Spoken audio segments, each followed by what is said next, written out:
Hey, everybody, welcome to the podcast. We're back with another Ask Me Anything. I think we're calling this series Roll On. Is that right, Adam? Roll That's what On. we're calling it. Episode 2 of Roll On. I'm back with my buddy Adam Skolnick, writer, journalist, activist, author, co-author of Can't Hurt Me, the epic David Goggins memoir, probably the most successful independently published memoir ever. It's got to be, right? I mean, who knows? I don't really know if there's a way to quantify that, but it's I mean, Goggins those books have been selling really well. It's still selling like crazy, isn't it? It is. It's still doing well. It's been like top 20 on the Amazon charts for a year and a half now. That's insane. Yeah. What a crazy ride that's been for you. Yeah, I mean, yes, it's been crazy. When I first started working with David and the opportunity arose, I kind of figured it would be a great way to help some people, but I don't think you could ever have imagined. I mean, I didn't imagine it would be to this level, and to have him self-publish and do it all the way he wanted to do it on his terms, and to reach this level it's got to be close to unprecedented, if it's not unprecedented. So. Is he and you working on a new book? Not at the moment, no. I mean, he is working on stuff. Okay. But we'll see how it all manifests. I mean, he's always working on stuff, so he's always coming up with. The post he just put out was amazing. I don't know if you saw it. I haven't seen the latest one, but they're super inspirational. Yeah. And this one is they get like so crazy phenomenal. views too. Yeah. He follows nobody, and what does he have? Like 2 million people now on Instagram. Something like that. Maybe more. I can't remember what it is now. It's unbelievable. And for the 2 or 3 people listening or watching who are not familiar with that book, definitely pick it up. And I would highly suggest the audiobook, which Adam reads, and then after every chapter, you guys do kind of an informal podcast breakdown version of that chapter where you and David interact. Yeah, and that was all David's idea, invited me to read it, and then but that really came out of the collaboration. I was lucky because for me, I had it was basically David Goggins on Broadway, like one-man show for 3 months, where I would just talk to him and he would just go off on these incredible. I mean, he's such a master of his own story, right? And the first time I ever heard of him was on your podcast, and he did that on that, and that's why he's such a great podcast guest, because he just goes, right. And so I got a chance to listen to that, and then and so over the course of that several months that we were working together, it became clear to him that it was a great way of doing it would be for me to read it and then talk about it together. And so we were able to drill down deeper into the stories that people hadn't heard before. So it ends up being kind of a companion piece to the print book.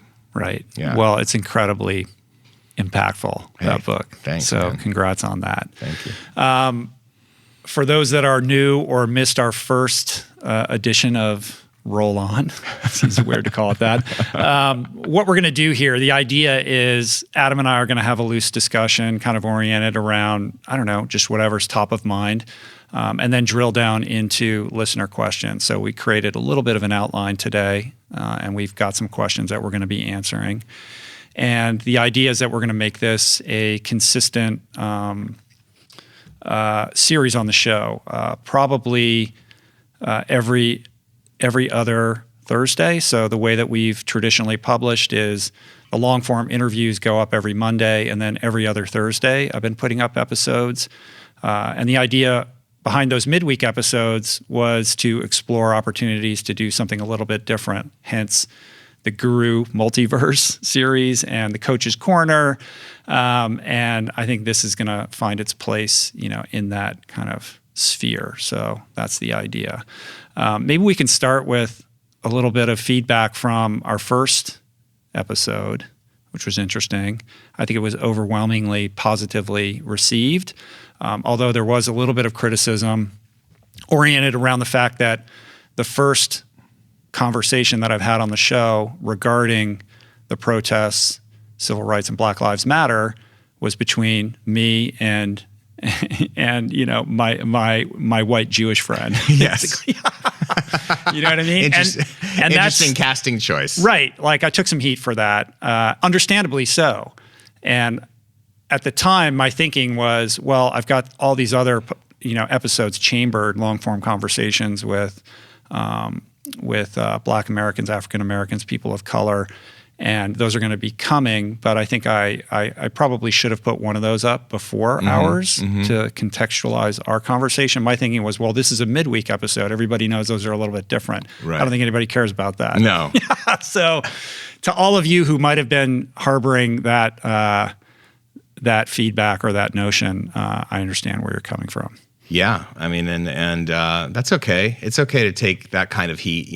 I think you were getting some heat from people who are not coming from a good place or or even from a legitimate gripe place. I'm okay with that. Yeah, and but it's even okay to get this kind of criticism. I mean, this is the lesson, right? We need to be open and listening to our friends that when they have legitimate grievances. I mean, this is what we've been talking about. This is the process. Right? I mean, podcasting is very much an experiment in thinking out loud in real time. So I'm not going to always get it right. No. I'm endeavoring to, and I'm attempting to learn and expand my horizons and get out of my comfort zone to grapple with these really important and difficult issues. But that doesn't mean that, I'm always going to say the right thing, No, right. So I'm aware of that, and I'm willing to take that risk because this is so important. So in many ways, this is a maturation of the show, a stepping into something that's a little bit, askew from the typical programming. But I can't imagine not doing this. I mean, what is the point of having a platform if you're not going to speak to the matters that are of most urgency and importance to our culture right now? Yeah, I think, and isn't that the point of this new endeavor, roll on, is to be able to respond not only to what's happening around us in real time, but also to respond to comments about the show, just to be able to respond to your listeners, and to address their concerns, your concerns in a kind of formalized way. Yeah, 100%. And to do that, we've had to shift our workflow a little bit. Historically, the program has been set up where I record these conversations and they may not come out for 4 to 8 weeks, right? Which is fine when you're talking about health and fitness and nutrition, which tend to be relatively evergreen subjects.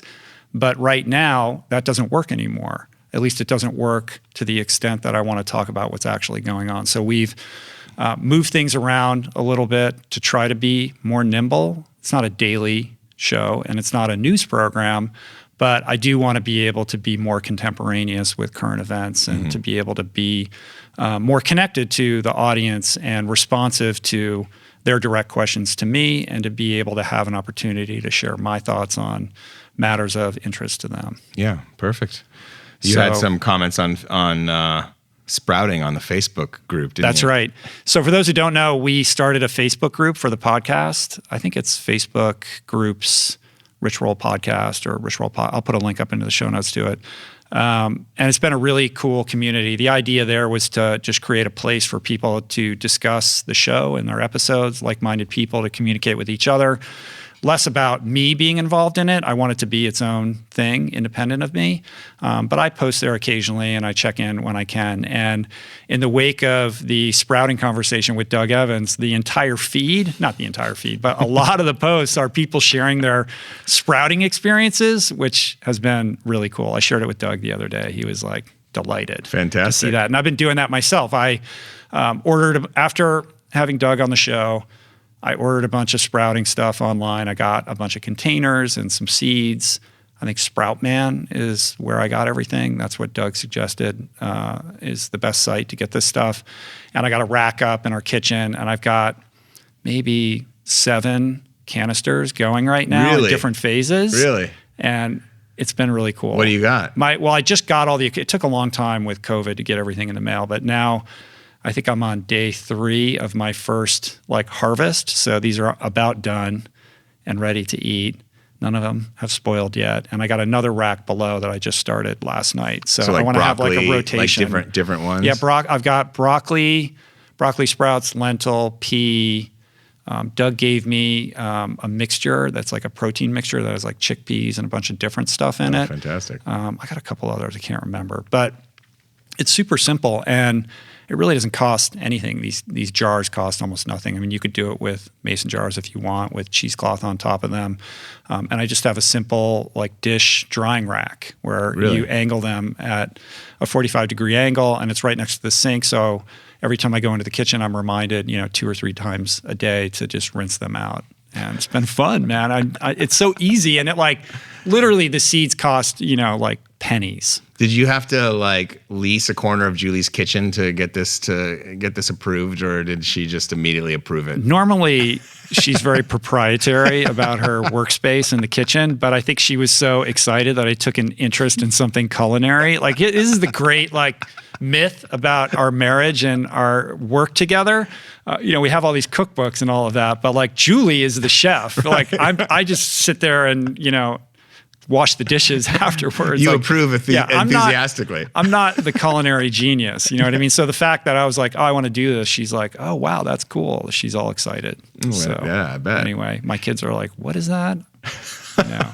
There's also my kids but you've are all been on fueling board off with it. salads like as a main thing for a long time, right? Like yeah. In the middle of the day, I've had a few lunches with you, and it's always been like a big salad for you. Yeah, typically, but I'm not growing that produce in my yard. No. Yeah. So this is a new thing for me. Yeah, it's very exciting. It's very cool. So what else do we want to talk about?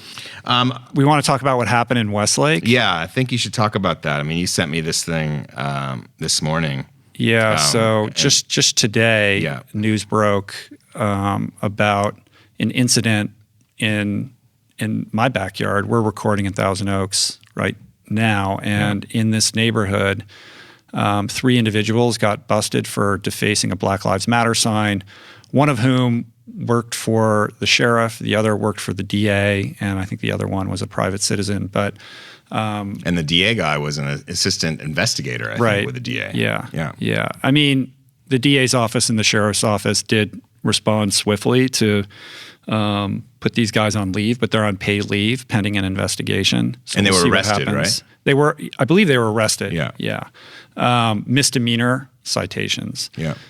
And I guess the person who put this sign up, which is right on Westlake Boulevard, which is a heavily trafficked road out here, his sign had been defaced a number of times. So he put up one of those Ring cameras and recorded the whole thing on video. Fantastic. So, yeah, man, this stuff is thoughts? still going on.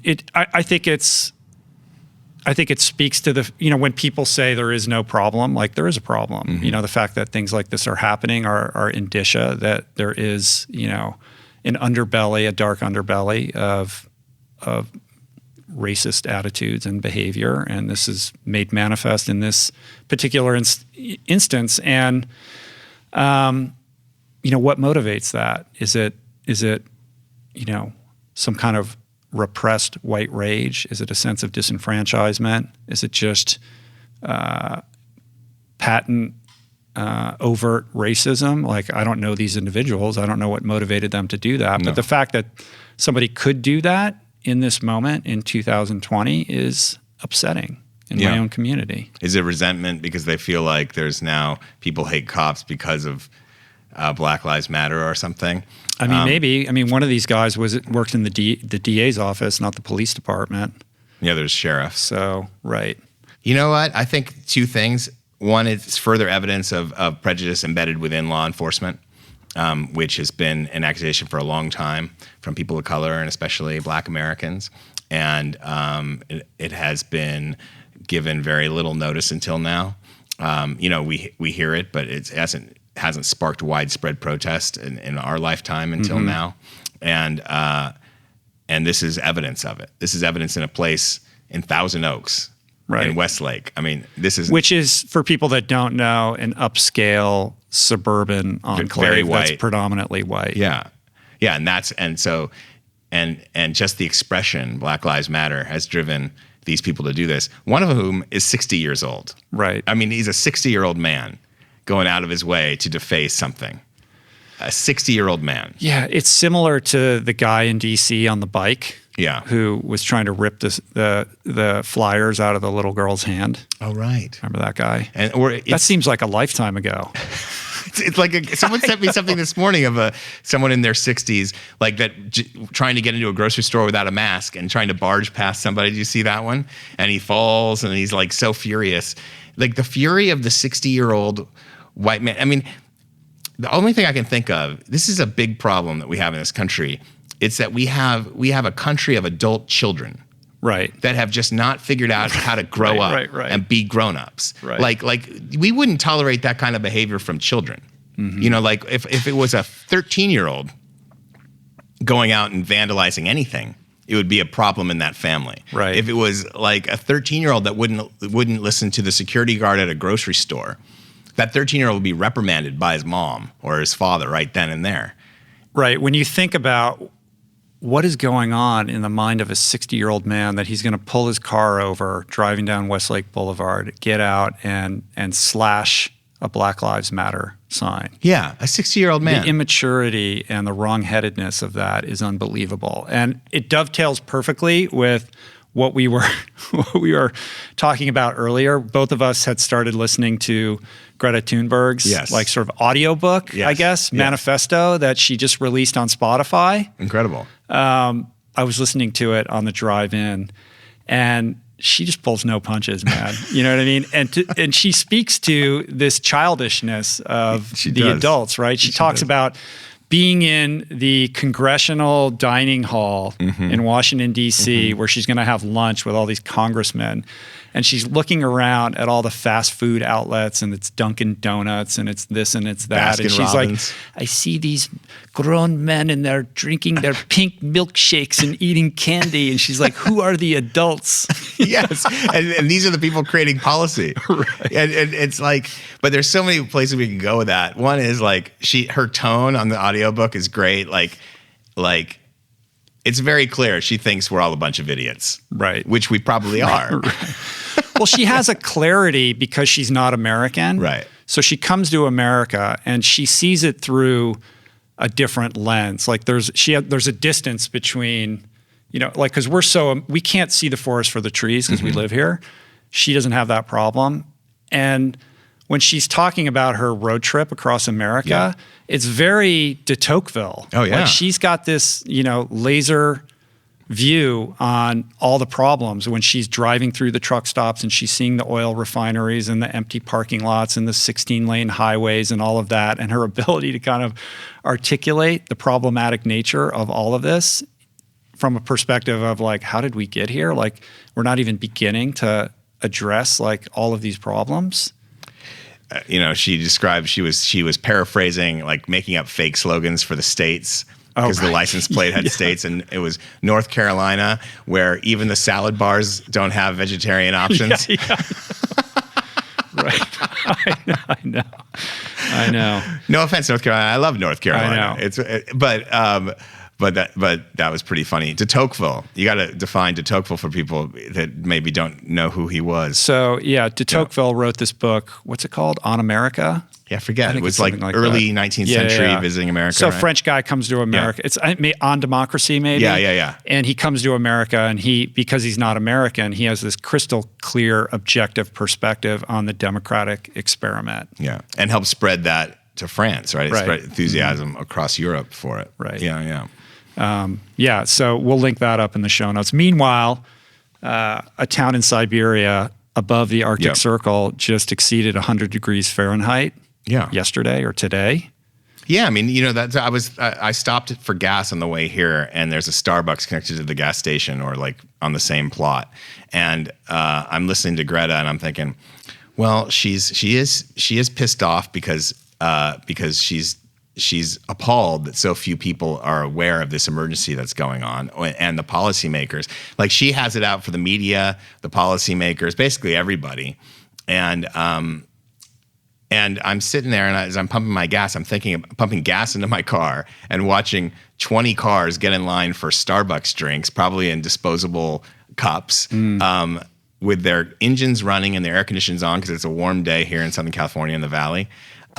And she's right to be pissed off. Like she is on top of, that's what is interesting. And the tone works in this Spotify project, whatever it is, because first of all, the writing is great. She reads it fantastic. It's riveting. Right. And the tone just provides more urgency. I love it. I think it's incredible. And she's right on. She's still right on. And we still haven't quite woken up to it. I mean, like you said, like today, are people aware there's 100-degree days in Siberia? Well, CNN's covering it. Okay. They're reporting on it. The impact of that, who knows? Right. It's kind of an astounding figure, though. 100 degrees Fahrenheit.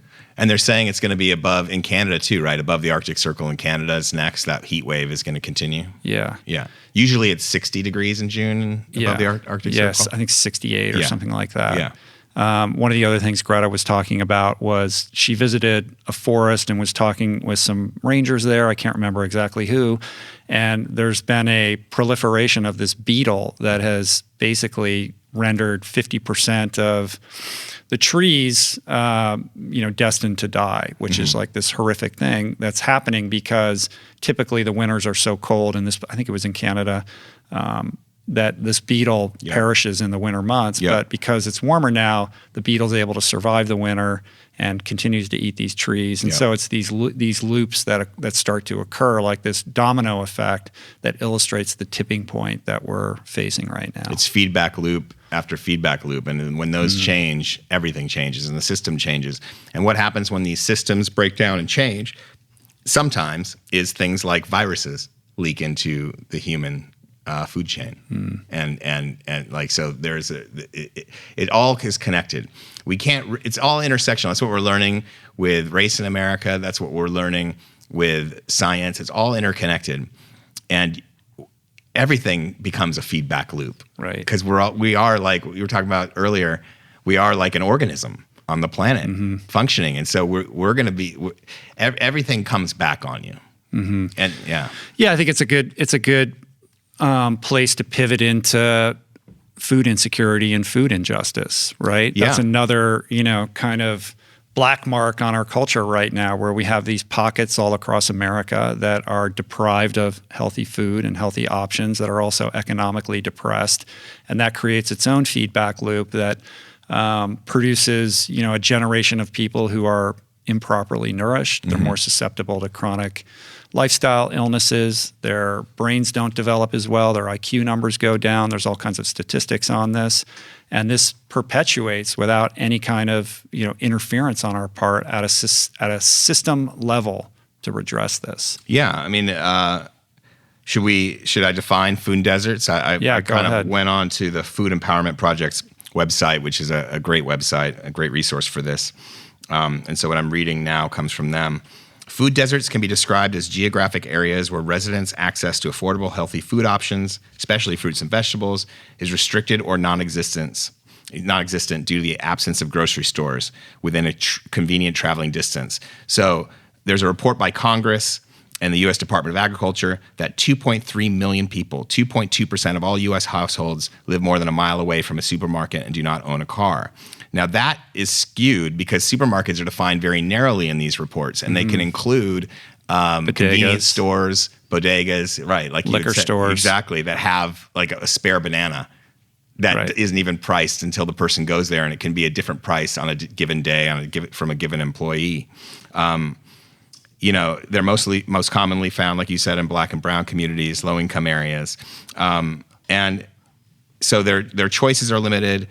And it's also more expensive to get, it's known that fruits and vegetables somehow are more expensive than high fatty processed foods. And so when you're already low income, your choices, so for a lot of people, wellness is a choice. For some people, those choices are made for you. Yeah, it's a huge problem. I had my friend John Lewis and John Sally on the podcast last week. I'm putting that episode up next. That'll be up on Monday. And one of the things that we talked about in that conversation is this very subject. And those guys mainly John Lewis, I think John Sally's on board as a consulting producer. But John Lewis AKA the Badass Vegan, as he's known on Instagram, partnered with Keegan Kuhn, who's the co-director behind What the Health and Cowspiracy, and they're hard at work on this new documentary that's now that they just retitled it. It's called They're Trying to Kill Us. Yep. And they showed me the trailer, which should be going public this week. It might even be today. I'm not sure. If it's public by the time this podcast goes up, I'll link it up in the show notes. But the trailer is so powerful, and it basically takes a look at the disproportionate impact of food injustice on communities of color across the country, and the downstream impact of that on repressing their ability to improve their lives. And it's through the lens of like hip hop and music, with all kinds of interesting interviews with prominent people from that community. And the trailer is like insane. I sent it to you, right? Yeah, it's Very incredible. I mean, I can't wait for this movie. I wish the movie was coming out right now, because it would just explode. Yeah. It's so timely. It's going to explode, because whenever it is, because people are ready for this kinds of information. You know, I think there's more and more plant-based people in the African American and people of color community. I think that's growing. Athletes were kind of the first people in on it, right? And seeing performance, and now it's just flourishing as its own kind of resistance, its own like personal choice, the way to combat climate change.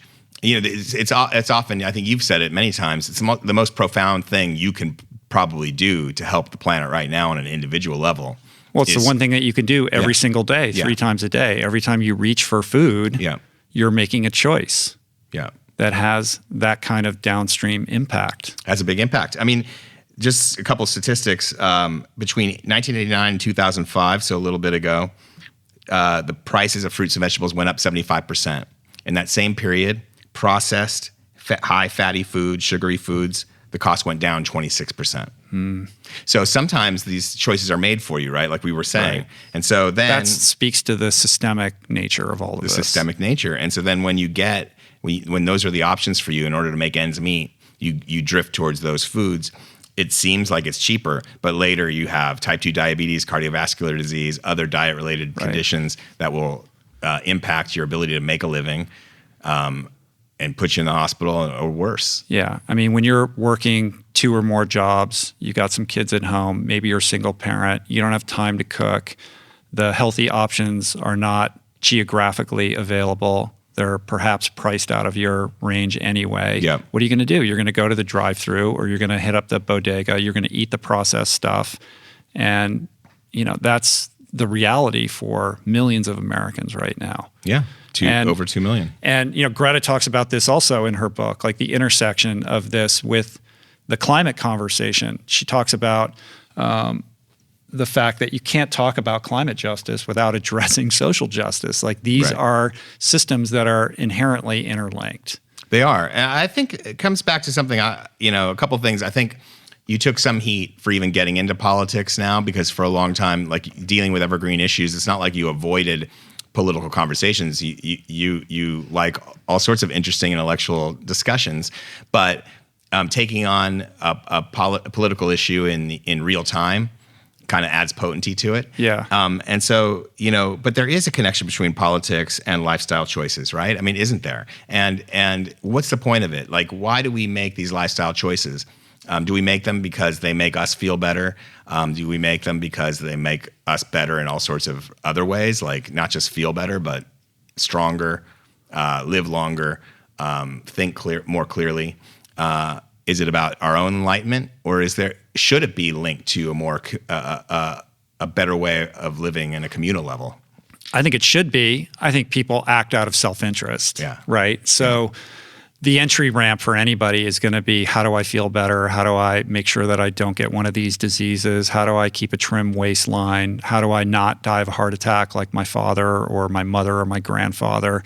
Those are the things I think that motivate people the most. Mm-hmm. Probably the weight loss thing is that's the thing that, snags people initially. Yeah. Because talking about long-term gains, like, hey, in 25 years, you're not going to get diabetes and have your foot amputated, or you're not going to suffer a stroke. Like, it's difficult to motivate people based on things that might or might not happen in the future. Right. If they're overweight, then you can get an immediate result by cleaning up their diet. But even trying to appeal to the idea that they'll have more energy, that's difficult. Yeah. So then to layer on top of that, like, hey, this is the right thing to do for society, I think there's a select portion of the population that will be motivated by that, but I don't know that that's going to capture the fascination of the average individual. And I think that's why this is such a difficult thing, especially when the processed food like hits all the pleasure centers in your brain when you eat it. And it does create this addictive response, and it's difficult to change habits. And, it's hard to change, and I'm sympathetic to that. It's hard to change on this level and on the bigger issues in America right now. I mean, right. like, so if you can't get somebody to do it for themselves, how are you going to convince them that they should do it for the planet? And can you social engineer your way out of these problems? Like it's almost like from one level, it looks like there's a deliberate attempt to get people to eat shitty food.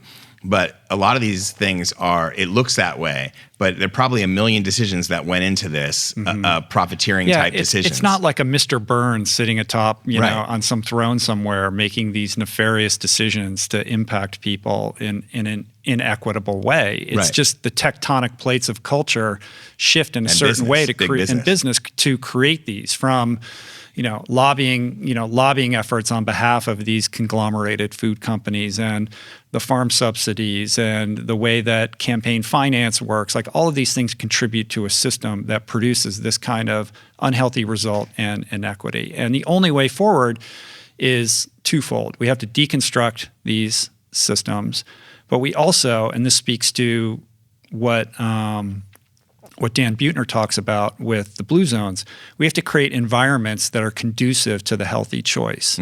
If we're relying on people to make their own individual decisions when they're faced with a panoply of choices, they're not going to, that's not the way forward. They're not going to make the right choice every time.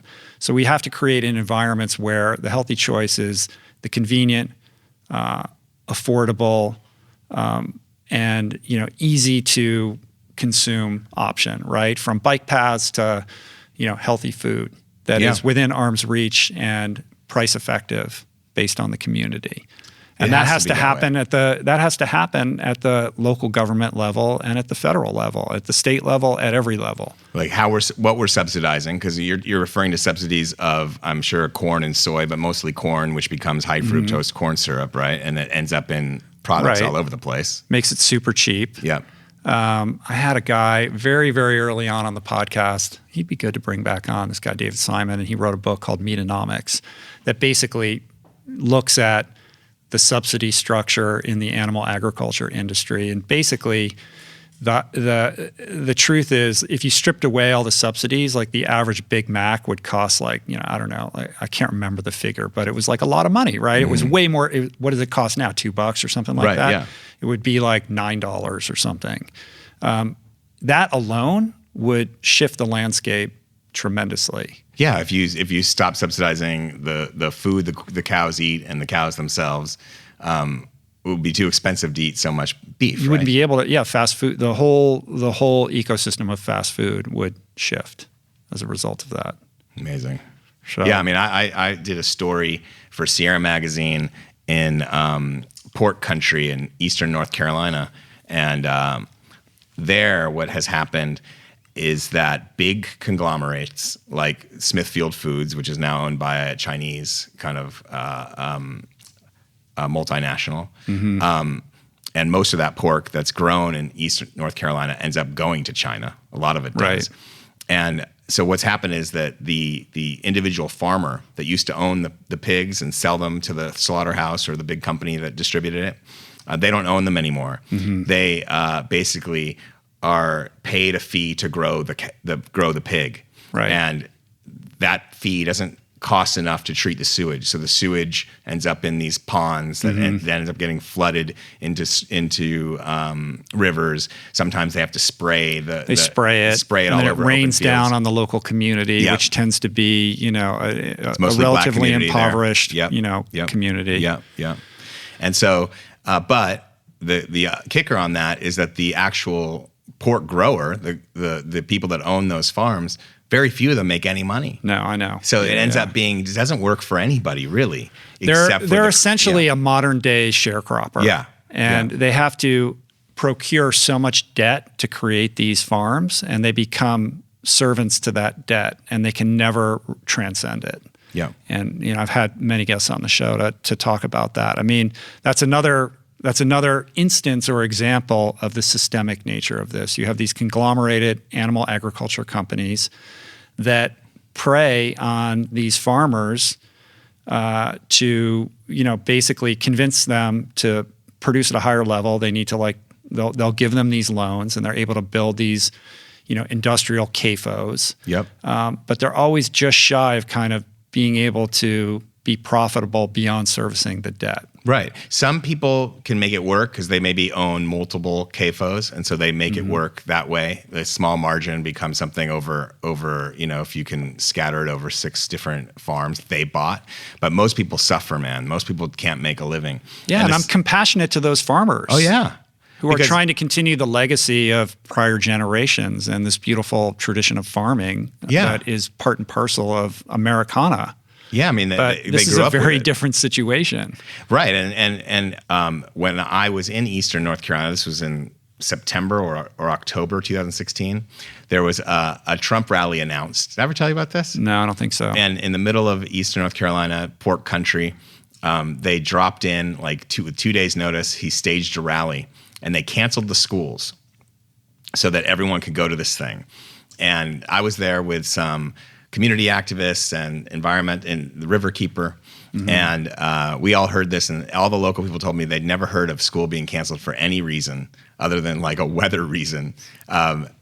Schools were canceled so that people could go to this Trump rally. And I went to this Trump rally.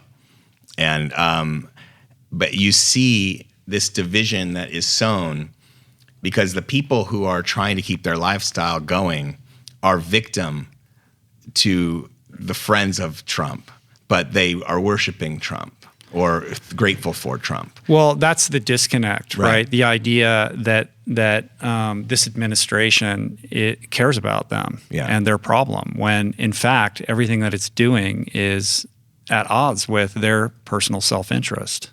And that's what the powerful have been using race to perpetuate that lie for hundreds of years. Yeah, so bringing back to that again, which is good because you can't escape it. I mean, that's all. That's the air we breathe right now. Well, let's. Why don't we pivot into some listener email questions? Let's do it. So you want me to fire them off? Yeah, why not? Okay, cool. Well, this is good because it kind of plays right in. How do we move past our stories? We're dealing with a story now we'd like to move past as a culture, but also individually. This one comes from Derek McMillan.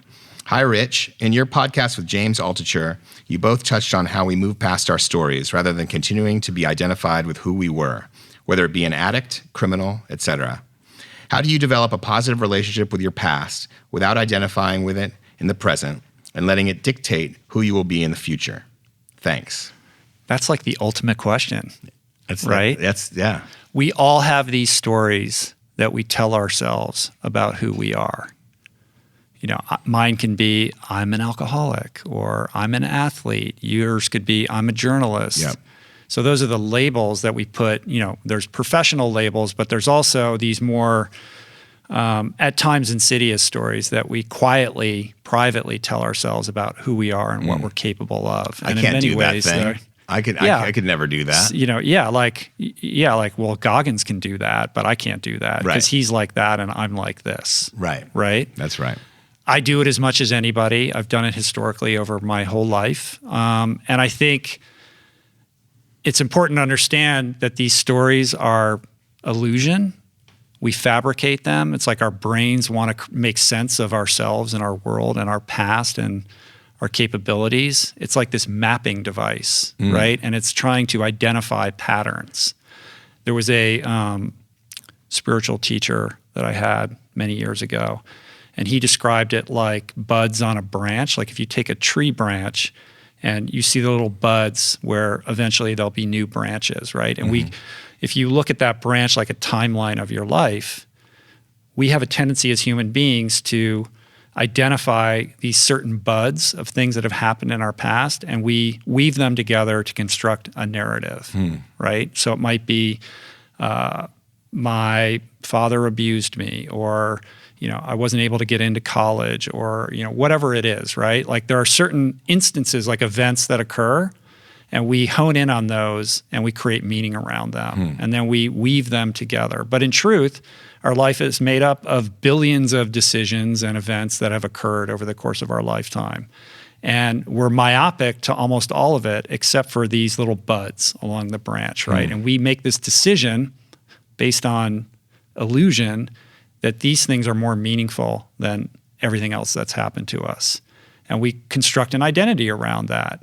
And I think the process of learning from that, but not identifying with it, is one of self-inquiry. I think it's a lifetime journey of deconstructing that. And it begins with mindfulness, because the more that you can be present in your life, the less you are, the less you're shackled to that past, and that past as a predictor of future behavior, right?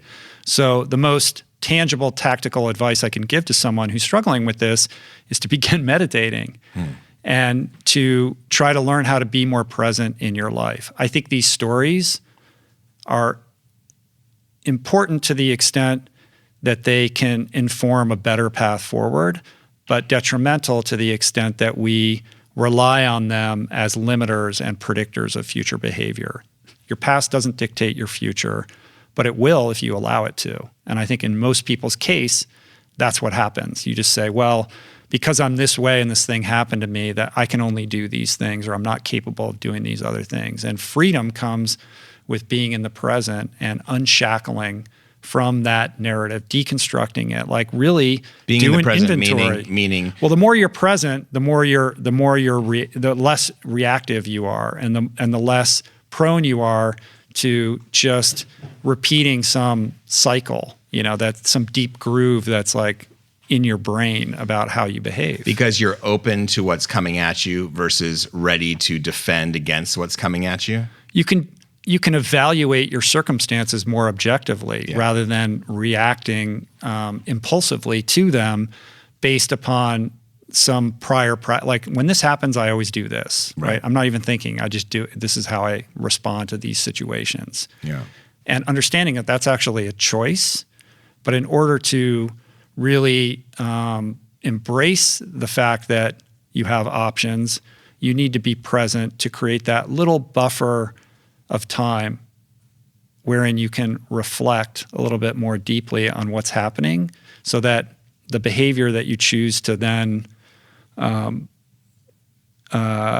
into is coming from a more reflective place as opposed to like an innate response, right? And I think if you do an inventory of your life, I would suggest people start with, what are those buds on your branch? Like, get out a notebook and write down all of those things that you think form your identity, those important events in your life that you think are formative.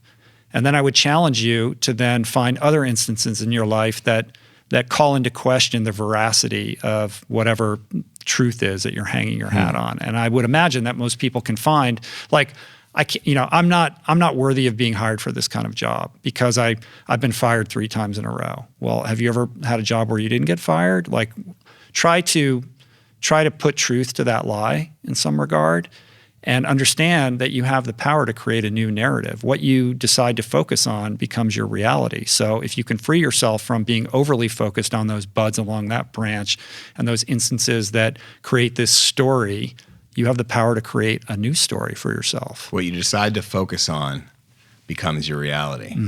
I mean, that's the headline right there, right? Like, our emotions, sometimes we feel like, there's right now especially, there's this idea of, I mean, I don't even mean in the context of the political situation right now. I just mean in this generation, and with so many people in therapy or whatever, you hear people saying, well, everyone wants to express their feelings, and their feelings become almost sacred. But not every emotion needs to be validated, right? And not every emotion is valid. it's you decide what emotions are valid. Right. And that's not to say that if you've suffered a certain trauma that you should pretend it didn't happen to you. If that's the case, that needs to be looked at. Like, seek out therapy, like unpack that. What's behind that? How is it holding you back? And start to develop tools to work through that so that it no longer carries that charge and that power that is inhibiting you. What would be an example of that for you, where you had to move past a certain story in your life? Maybe, sobriety could be one, but maybe endurance sports. What was it for you that kind of like an example where you consciously moved in a different direction because you changed the story? I think I can give you two.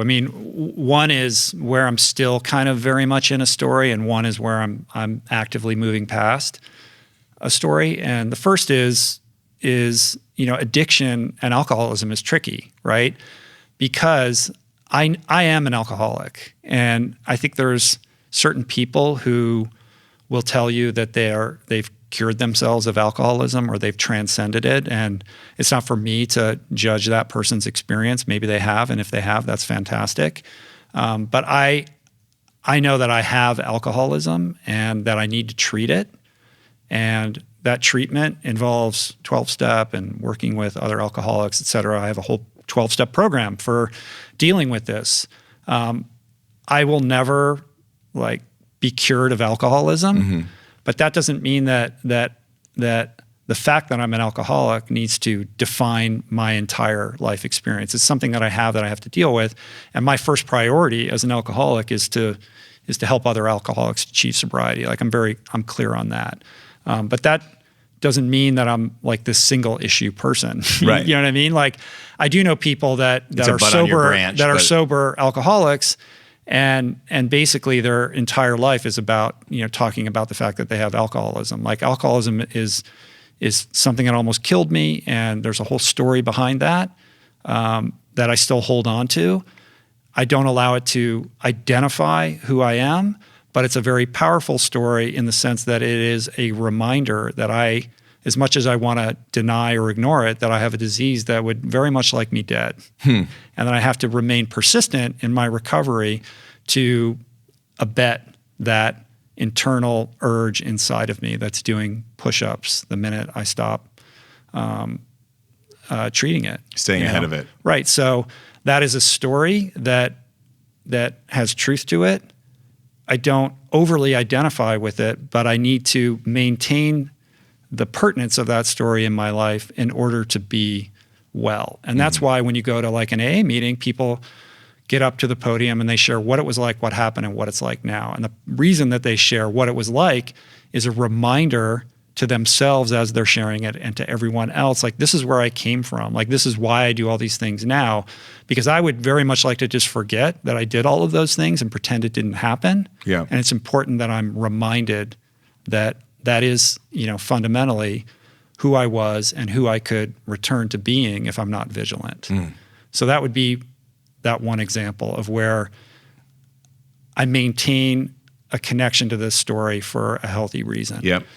Another example would be this pivot that we're making with the podcast right now. It would be very easy for me to just say, well, I'm this endurance athlete and I'm a vegan and I do a podcast about those issues. We're going to talk about nutrition and how to be like an Ironman triathlete or whatever, and like, stay in your lane, Rich. Trust me, I'm on the receiving end of a lot of stay in your lane comments these days. Which is weird because your lane has always been pretty wide. There's a lot of people who would very much like me to go back to that lane and stay there. They want the triathlete podcast. That's a story that's powerful. Like, I could just stay in this place of like, oh, I did 5 Ironmans on 5 Hawaiian Islands, and tell that story again and again and again, and allow that to kind of dictate how I communicate publicly. Yeah. I'm not that interested in that. That was a while ago. Like, I'm in a different place right now where, I've grown. I still am an endurance athlete and I love all that stuff, but it's important to evolve, right? And we're trying to evolve the podcast a little bit right now by doing what we're doing right now. And I don't want to allow that story of who I was to dictate what I have to be in the future. That story is powerful, and I can leverage it as a way of reminding me that I'm capable of putting anything I put my mind to. Yeah. Because I've done some hard things. I know that I'm capable of more than that other old story tells me, which is that, I'm not good and I'm in imposter syndrome. I know there's another question about that we can get into. Yep. So I use those stories for the benefit that they can give me, but I don't allow them to hinder me from growth, if that makes sense. Yeah. Do you think that answers this question? It totally makes sense. I think it does. The idea that we should be focused on not what we did, but where we're going, not where we've been, but where we're going. But the reason I think people love that story also is because, the story of your Rich Roll, the endurance athlete, is because to so many of your listeners, they would like to get to the point where they have kind of some sort of physical mastery or get better. And because it's interesting, would you be at the place you are now if you hadn't gone through the crucible of ultra, which allowed you to see yourself? Like you talk about meditation. I don't know if you meditate daily or not, but comparing that to what you learn about yourself in an ultra, it must be, those are kind of, they're not just buds on the branch. They're formative experiences. Yeah, they're like, what do you like? I'm spacing on the word in India, like a yoga, like where people come, an ashram. They're kind of like the ashram of the mind in a way, and body. Yeah, I mean, and I'm happy to talk about all those things because I want everybody to have their version of that experience that I had for myself because it was so formative. So endurance sports will always remain, a heart place on this show. Like I love talking to endurance athletes and exploring the teachings of that pursuit, right? But I would also say that I got into endurance sports to learn more about myself, not to just become an endurance athlete. It wasn't about podiums and winning races and all of that. And also wasn't about, being a competitive athlete for the rest of my life. Like I wanted to more deeply connect with who I am so that I could be more authentic in my expression of myself. And as a result of having that experience, I learned a lot about myself, and I'm committed to continually growing and evolving rather than just doing this one thing, staying in my lane and, pleasing a certain number of people. Because what's the point if you're not going to continue to get outside of your comfort zone, challenge yourself and grow? And the point of pushing the comfort zone is to remind yourself or learn the lesson over and over again that I can be more than I thought I was, right? There's more to me. And that empowers the ability to transcend those stories that hold you back. Exactly. So it's like a feedback loop. Right. It's a positive feedback loop. It's a positive feedback loop. And that plays into, I don't know, Angela Davis, legendary Black Panther and an activist for decades. I saw a quote from her this week, and it was something like, I constantly can be an activist because I'm always because I'm positive we are going to get there. I'm positive it's going to change. There is an optimism to it. Knowing that it will happen. And I think that there's a parallel here as well. Moving past the story. You can move past the story when you know there's another place to go. Right. And that begins, just to cap it off and we'll move on to the next story, like that begins with mindfulness practices. But it also, I would say a close cousin to that is commit yourself to doing something that contravenes whatever that story is. Even if it's a tiny, small win. Create that little goal that would put into question the veracity of whatever story you're telling yourself. And with that small win, you can then build on it and ultimately, crater the sandcastle of that imaginary story that you've been telling yourself your whole life that's holding you back. I love that. So make that goal and move past it. Okay. So there's a certain level of being an open-minded person to doing all of that, to staying open to some other possibility. So this comes from Abby Jenkins. And kind of the bigger question is, when do you remain open-minded and when do you stand your ground? and this is what Abby said. I struggle with the two contradicting notions of remaining open-minded and ever-growing versus standing up for yourself with beliefs and opinions. It's hard for me to reconcile the two, and I'd love to know your thoughts on social media. I guess, would life be simpler without it? I don't really understand the end of it, but I think the real question is between those two, open-mindedness and versus standing your ground. Yeah. I don't see them as necessarily contradictory. I think if you're well, first of all, let's start with open-mindedness. Yeah. Now more than ever, super important to be open-minded. I think in order to be open-minded, you have to have a healthy dose of humility, right? Yeah. It means setting aside whatever preconceived idea you have about something so that you can enter a conversation or read an article or watch a documentary from a more objective point of view, to understand that, your worldview or whatever it is you're holding on to can be challenged. Does require some humility, right? Mm-hmm. Like we all have our idea of what the world is, right? And when that's challenged, can you get into a place of openness rather than defensiveness? And that's difficult. It's very difficult. And right now, when everything is so heightened, we're seeing people clench down, doubling down on their worldview or their idea of what's right and what's not right. So again, humility is important for that in order to be open-minded. I think reading is super important. Read as much as you can from as many sources as you possibly can. You can't have conviction about a particular issue unless you're well-read and well-versed on it, right?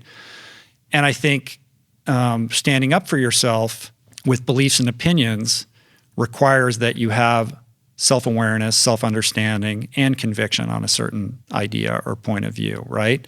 So when you can confidently say that you've educated yourself on something, you've checked in with your value system, and you think something is right, then I think it's totally appropriate to stand up for what you believe in. You can still remain open to other ideas, but that doesn't mean that you shouldn't or are not allowed to speak your mind and your truth. Yeah. Does that make sense? I think it does. And by the way, Abby, I have to apologize. I was reading the end of another question. Oh, no. It's hard for me to reconcile the two, and I'd love to know your thoughts on remaining open and accepting while trying to also know who you are and be confident in that. I would also say to that if someone disagrees with you, to not take it personally. I think we personalize all these things, and then we become emotionally charged, right? Because we think somebody is judging us or they're trying to deconstruct the validity of our identity or something like that. When in truth, somebody has a different idea. So it goes back to mindfulness too. Can you remain calm? Let's say you're in a conversation that starts to get heated because it's two opposing points of view. Yep. Can you remain calm? Can you remain objective? Can you receive what that person is saying without it pushing all your buttons and making you reactive? That's right. Can you listen? And then, can you listen?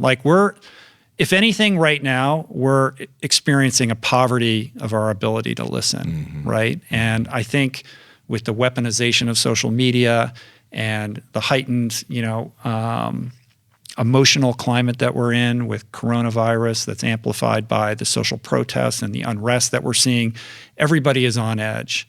Everybody's shouting. There's not a lot of listening. And honestly, I fear for the cohesion of our union unless we can find a way to transcend this. And as far as I can tell, the only way to do it is through productive conversation. We have to be able to have grounded, mature, productive conversations. And we can't do that unless we're able to listen and unless we're able to receive somebody's point of view that may differ from our own and really take that in and validate other people's points of view. Exactly. We need our 60-year-olds to be able to see a BLM sign and not freak out. Right, yeah.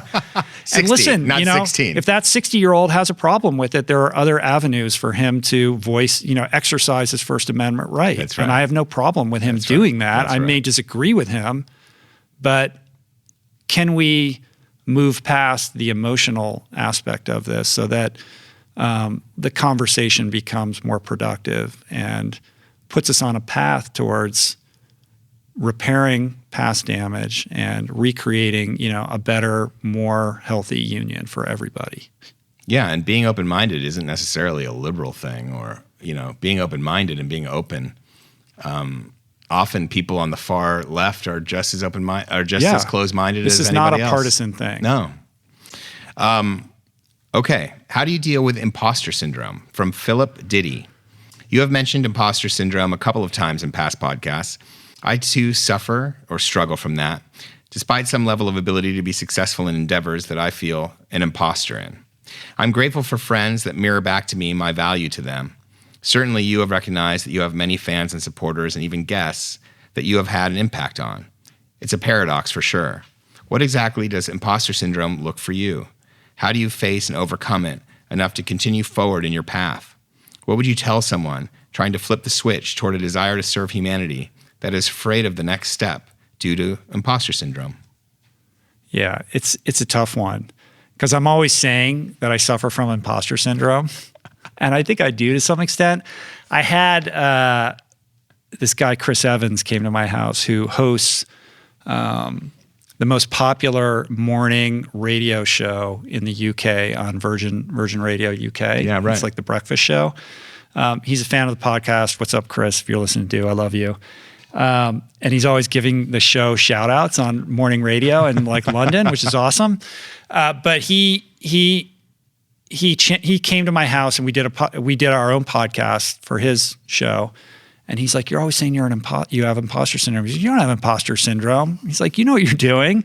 I'm like, do I? I don't know. I have to be reminded. And I think it's like a slow boil thing. Like I do feel like I can own this space right now. I've been doing this for 7 years. I've interviewed 520 plus people. I'm confident when I sit here that I know what I'm doing, that I'm going to be able to get through an hour and a half, and it's going to be, they're not all going to be amazing, but hopefully, all of them have some value. So that's a story that I have to some extent transcended, back to that other question. I like to throw it around though every once in a while because, it is well, like, you were at well, one I do point, have these right? pinch me moments where I'm like, what am I doing in Jack Dorsey's house right now? Like, how did this happen? Right. Like, do I have any qualifications to talk to this guy? Like, or some, incredible athlete that I revere, I think it's more of a humility at this point. And Chase Jarvis, photographer who I've had on the podcast, who has a lot of wisdom on the creative process, says, you hear that phrase like fake it till you make it. He's like, make it till you make it. Just keep making it, like inch your way forward. Like this podcast didn't start in this beautiful set. No. You grow into these things over time. And with that, I think you slowly, as you develop some level of mastery over what you're doing, you're able to kind of transcend that idea of being an imposter.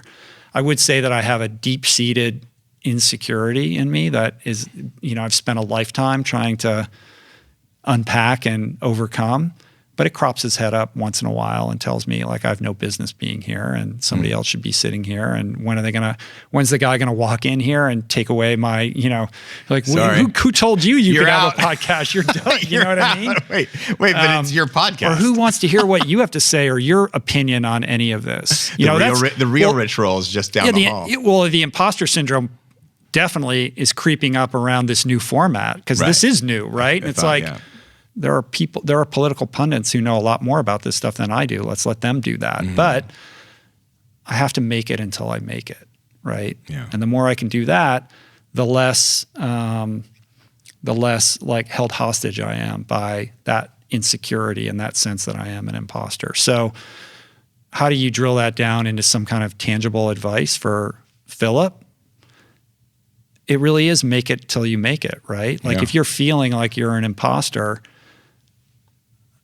don't give that story power, like act as if, like act in contravention of Walk that. as Like if. take in AA, there's a phrase, take contrary action. Mm-hmm. So just because your brain is telling you something doesn't mean that it's true, right? Your instinct is broken often when it comes to things like this. So when you take the contrary, what would somebody who didn't have imposter syndrome do? Well, they would make another podcast, or they would paint a painting, or they would like get up on stage at the comedy store, or whatever it is, right? Get out of your comfort zone, make it till you make it, and take the contrary action. I like it. To me, I'm thinking, don't believe everything you feel. Right. But I think the imposter syndrome, there is a positive to it, not the syndrome, but there's a positive to the fact that you're not comfortable. There's something to be said for not getting comfortable, and knowing that you have to show up and actually do the work. You can't just turn on the mics and expect it to work. You can't just like show up and get a story done if you haven't done the research for the story. Yeah. It goes back to humility. Yeah. The healthy second cousin of imposter syndrome is humility. That's it. Right? It's like that. Rather than say, I don't deserve to be here, just say, look, I have a lot to learn. I'm still going to show up, get out of my comfort zone and do this thing. But I appreciate that I'm just starting and I'm not going to be perfect, but I'm going to do it anyway. Like to have that courage to do it imperfectly, right? I felt like I was an imposter for the first 7 years I was a journalist, and even 10, 13 years deep, I still wondered if I could do it. Right. And I've been doing it for 13 years. Right.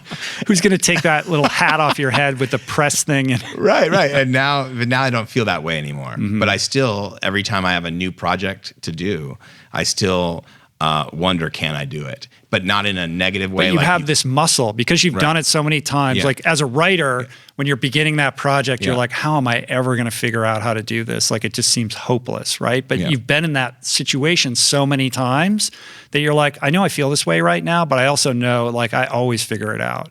That's it. Right? It always ends up better. Yeah. And if you just do enough drafts, it'll get good. Right. Right. Exactly. Cool. A couple more. How do you handle conflict? This is from Allison Warner. How do you handle conflict? What advice do you have for respecting the other person while respecting yourself? What about facing and conquering the fear just before you begin speaking? So 2 questions. What advice do you have for respecting the other person while respecting yourself? Start there. Respecting the other person while respecting yourself. I mean, that goes a little, that dovetails a little bit with the open-minded versus stand your ground question, I think. I would say with respect to handling conflict, traditionally, I haven't done this well. Like this has been a huge learning curve for me and an instance in which the tools of sobriety have been very helpful to me. I am a notorious conflict-averse person. I will do everything to avoid having to deal with conflict. And to this day, I still duck out of every uncomfortable situation in which I'm going to have to say something that's difficult. So this is a battle that I've been waging with myself forever. And the hilarious thing is that I used to be a litigator, right? My job was to advocate in conflict. It's like probably the worst professional, situation for me to be in. And I can remember everyone like who's being just in paid depositions a retainer. or like, sitting in on deposition and just thinking like, can't you guys just get over this? Like, can't we just make this go away? Like I was so uncomfortable with the fact that there were parties that were at odds with each other and I just wanted it to be over with. And to be an effective lawyer, you have to, on some level, you have to thrive on conflict. You have to kind of maybe not enjoy it, but certainly be comfortable with it, right? Some people love it. And I just remember never feeling that way. And that was a big reason why I was like, I can't continue to do this for a living, at least as a litigator. So I guess what I'm saying is like, this has been a huge like mountain to climb for myself. And I think, and part of that too, I should say, comes out of what I think is a somewhat laudable impulse or instinct, which is that I can always see the gray in everything. Like no matter what somebody's saying, I'm pretty empathetic. So I can always see somebody else's point of view. I think I'm pretty good at that. And I think that has been a benefit to me as a podcast host because to some extent I really try hard to step into the shoes of the person that I'm talking to. But I think when you're able to see the gray and everything, it makes it more difficult to erect healthy boundaries because you defer to the other person's perspective, which is what I find myself doing. So for me, handling conflicts in a healthy way goes hand in hand with learning how to create healthy boundaries for yourself. And understanding what those boundaries are for you goes back again to the process of self-inquiry and really being clear on what your values are, like what is okay and what is not okay. And when somebody transgresses you, crosses that boundary of what is okay, do you have the integrity and the self-esteem to voice that boundary to that person or erect that boundary or move away from that person, right? When you don't have healthy self-esteem, you're unable to do that, right? You'll let people steamroll over you because you don't feel like your point of view is valid or has merit, right? Self-esteem comes through performing esteemable acts. You have to do esteemable things to develop that self-esteem. The more self-esteem you have, the better position you're in to create that healthy boundary and to make it be known. And I think when you are creating those boundaries or you have to give voice to them, it's also understanding that it's not a personal thing either. It's like, this is important to me and I need you to respect that. And if that person that you're speaking to has a problem with that, that's more about that person than you. Because it's only somebody with low self-esteem that would be upset that person is upset with your boundary. Right. You know what I mean? Well, right. These are not the level. It's not like you either respect yourself or the other person. I mean, ideally, you're doing both at the same time. Like we're juggling here. So you can respect yourself first. You can't really respect anybody else if you don't respect yourself. But if somebody else doesn't respect a boundary that you've created, then they're not respecting you. Right. And if you allow them to do that, that's a reflection of your poor self-esteem. There you go. Because you're not respecting yourself, I guess is what I'm saying. I think you've just terrified anybody who just gave a lawyer a retainer. Well, hopefully the lawyer they gave the retainer to isn't someone like me. Hopefully you chose I was still able to do my job relatively well. You did well. You masked it. Yeah, I did have to mask it, though. You were an imposter. All right. This is a good one to close with. How do you discern truth from fiction? This is from Tom L.A. Jones. One of the things I've found hardest in the last few weeks or months is how much false information there's been thrown around. I personally have felt like I've lost friends and teachers because they've become so engrossed in 5G, anti-vax, Gates, etc. conspiracy theories that it's tainted all the lessons I've received from them in the past, which I also pass on as a yoga teacher myself. My question to you, or invitation for a topic of conversation, is how to discern truth from non-truth, how to know who to listen to and trust, and why it even matters.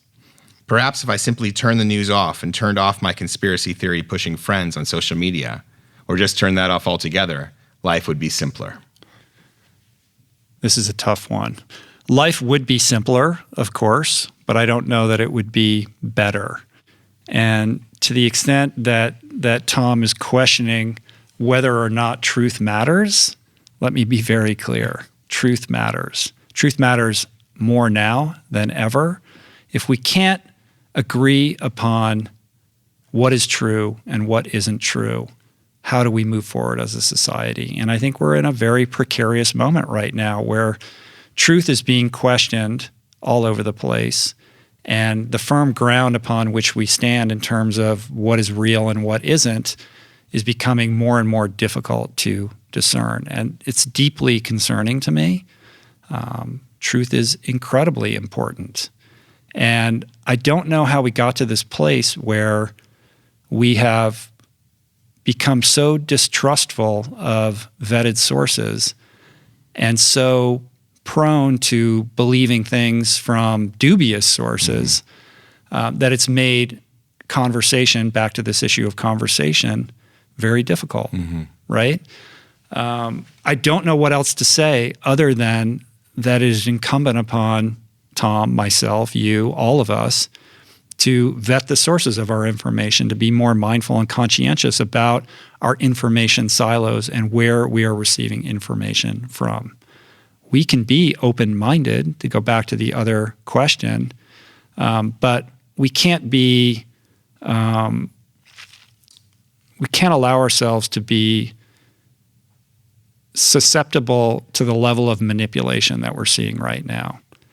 And I think that vetting your sources is important. Now, that doesn't mean that perhaps the New York Times doesn't bend in a certain direction politically, but there is something to be said for the journalistic ethic and the standards of journalism that are required to produce stories for legitimate news outlets. You can receive those from different points along the political spectrum, but I think when you're reading blog posts and you don't know who wrote this or where this information came from, or you're just digesting clickbait headlines, it's problematic. So I don't know what else to say other than that you really need to vet your sources, completely, whether it's podcasts, newspapers, television programs, news programs, whatever. And what about when you see people you respect start to trade in these conspiracy theories or unproven theories, forget conspiracy, but just unproven theories, where does your mind go? Yeah, I mean, first of all, not all conspiracy theories are untrue. Right. Many of them are. So we're not going to debate, which one of these are true or not right now, but there are conspiracies. I'm willing to say 5G is untrue. There are some conspiracies that, it's like that have validity. So I think when you're engaging with somebody like that, you could just say, tell me more about that. Allow them to, but you have to be convicted in your own sense of reality, I think, to do that. Yeah. But you don't have to engage those people. No. You don't have to get into an argument with them. You don't have to follow them on social media. It's not your obligation to prove them wrong. No. You have a choice about what you consume. So if this has become problematic for you, turn off the television and get off social media and go outdoors and enjoy your life and your family and your children. Life is short, man. No, I think what he's saying, though, the one thing that is problematic with, for a long time, this has been building in this direction. There's a flattening of the media landscape where you used to be able to tell really quickly what's a legitimate news source and what isn't just by looking at it, feeling the newspaper or the magazine in your hands, and now you it's could tell which no one's longer amateur clear. hour, and now it's harder to see. So there's flattening of that landscape. Now, for someone who works as a journalist, I always will trust the journalists on the ground before I'll trust almost anybody just because they're there. And just like I would trust a doctor who's been through medical school or through, when it's an acute situation, than I will some guy. Right. But there has been this desire, and it's not just in journalism, but there has been this movement to attack the expert. That's new. That's new. And what you do is you love to bring in experts and probe experts and try to figure out what's going on for the betterment of your listenership. It's interesting that now the expert, whether it's a CDC guy or whoever it is, whether it's Fauci. Now, if you're an whoever, expert, you're the first person to be dismissed. Why should I trust you? You're an expert. Right? You're an expert. Why should I trust you? It's very strange. It's a very bizarre, where everything is a little upside down right now. But I think the reason it's not, that it matters is because now basically in a real way, our lives depend on it. Like we can't have some people we can, and we are. Some people are choosing not to believe in it, but the virus numbers will go up. So then I think one answer to Tom is just like, you have to stay awake yourself and realize that and make choices knowing that. You have to put yourself in charge, I think, and Yeah. take responsibility for your information diet in a way that we didn't used to have to. No. Right? No. But it is strange that now the first people we call into question are the experts. Yeah. Like, how did we get It's to terrifying. this point? And again, it goes back to a breakdown in our ability to basically be on the same page about anything. Yeah. And I think, part of the process of evaluating your source material is is objectively trying to understand like the motivations behind the piece, right? Like who stands to benefit from this? What is this person's point of view? Why are they advocating for this in this way? Like if you can read with a critical eye, I think that puts you already, way ahead of the game. Yeah. But now everybody's so because news narratives seem to shift so frequently, it's led to this level of distrust, and I think it creates an amenability to conspiracy theories in order for the human brain to try to make sense of a world that feels like it's in chaos. Because if there's a grand unifying theory to everything, then you can sleep at night thinking this makes sense. That's right. There's so many that you could go to. I mean, for me with conspiracy theories, I always think of is it Occam's razor or something? Right, Occam's razor. Yeah, like the simplest explanation is usually the one that's true. Which kind of usually eviscerates most conspiracy theories. But that demands somebody's playing like 8-dimensional chess. Right. Like it's usually not that. It's usually most things come down to human incompetence. Right. Let me tell you that right now. Ask Greta for the callback. Ask Greta. She will tell you most things come down to human incompetence. Right. It's not evil, it's incompetence. Well, you've written for the New York Times and all kinds of, how dare you write for the New York Times, right? Yeah, how dare me. Talk a little bit about that journalistic ethic and what goes into that. Well, I mean, there's a level of fact checking in major publications where you're gonna have an editor or a research editor go back through and contact your sources to make sure that these things happened, or you prove it with taped interviews or whatever, where it becomes clear. So there's a level of fact checking to go on with professional publications that don't go on for most web only articles. So almost no. But that's not necessarily always true. I also write for Long Reads, which is web only, and they do the best fact checking I've ever had done. But there was a time when web only meant no fact checking, right, and print meant fact checking. I will always trust a journalist on the ground. That doesn't mean journalists don't get things wrong. I think someone wrote, I forget who it was. I wish I had this at my fingertips, or it would be good, entertaining to watch me Google it. But someone wrote, journalism is the first draft of history. So, and Gladwell often says, Malcolm Gladwell often says, the later you are, the smarter you have to be, which is basically acknowledging that the first draft of history isn't always the most accurate, but it is a version, and it is the most accurate version at that time. That's what you're hoping to do. As a reporter, when I go into something, I've done many times, most of the stuff I've done has been reported before, just not by me. So then you're not breaking news. No, I've had the opportunity to do that too. And it's liberating because you don't have to. You just have to be smarter than nothing, which is right, easy. But you still want to do a great job, right? Because you want to make it harder for anyone to follow you to find stuff you didn't find. So I've done both, but most of the time I do the latter. So in that case, ahead what's been done, and where the holes are, and that's your role to fill it. But when you're doing it, when you're covering protests on the ground or whatever, or a Trump rally, or something happening in the moment, there are deadlines that happen. You have to turn in your copy right away. There's someone working on it immediately. For the New York Times specifically, you turn something in, it's getting turned, especially if it's a breaking story, it's getting turned around right away within hours, and it's up on the website before it's even in the paper. And it can be 6 hours or 3 hours after you've turned it in. And the pressure to be first to print is huge, right? Yeah. Which inevitably is going to lead to errors in reporting. Yeah. And the whole system is premised on an ad model, right? It's driven by clicks. So it's inherently problematic for that reason. But it's nice to see some of these platforms moving to subscription model. I really think that's the future. Like, how are we going to get independent, well-reasoned, considered journalism when it's about what is the title, how are we going to get this many people to click on this title and see these banner ads?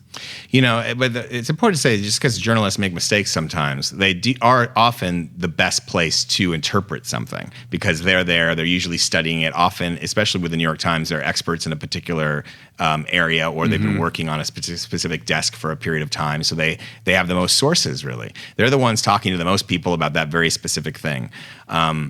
And we have this problem now where we don't have faith. We choose not to have faith unless we've seen it ourselves. It's like a reversal of some kind. Like, it's almost like the natural blowback from what it used to be. Like, when I was growing up, we wanted to be iconoclast. We wanted to go against the grain. I read the LA Weekly specifically because it was a different point of view. It was an alternative point of view.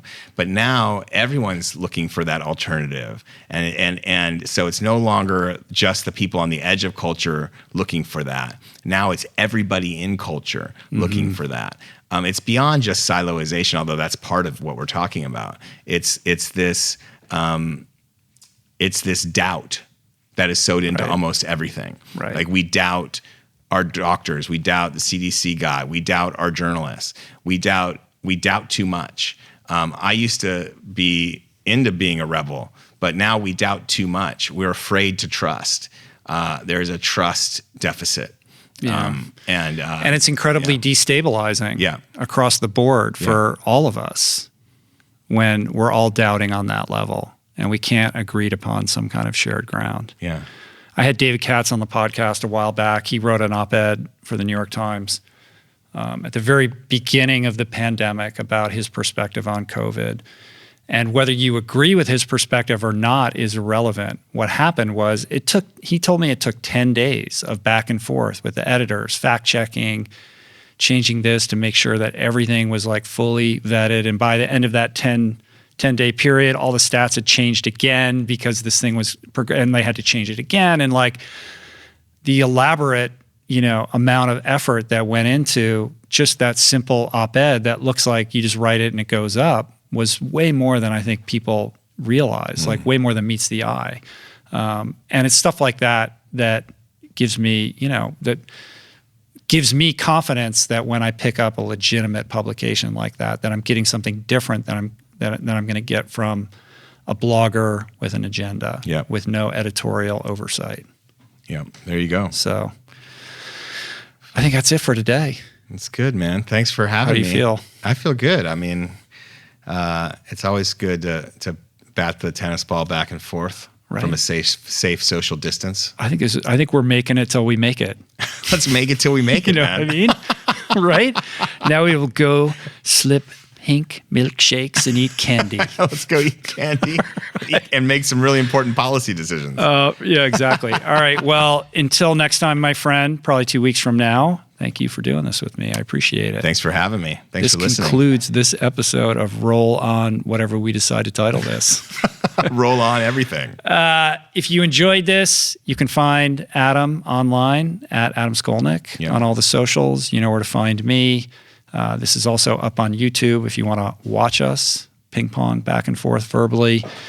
What else? Check out the show notes on the episode page. We're going to link up all the stuff that we talked about today so you can delve deeper into whatever piqued your interest. And that's it. I want to thank everybody who helped put on the show today. Jason Camiello for audio engineering, production, interstitial music. Blake Curtis for videoing today's show and making it look beautiful on all those clips that we share around on social media. Georgia Whaley for copywriting, Allie Rogers for portraits, Jessica Miranda for graphics, and theme music by my boys, Tyler Pyatt, Trapper Pyatt, and Hari Mathis, and DK sitting over there right now. DK for the important advertiser relationships. We'll see you back here in a couple days with another amazing episode. I appreciate all you guys taking this journey with me, allowing me and Adam and I to think out loud in real time, and hope you guys enjoyed it. So peace, plants, namaste.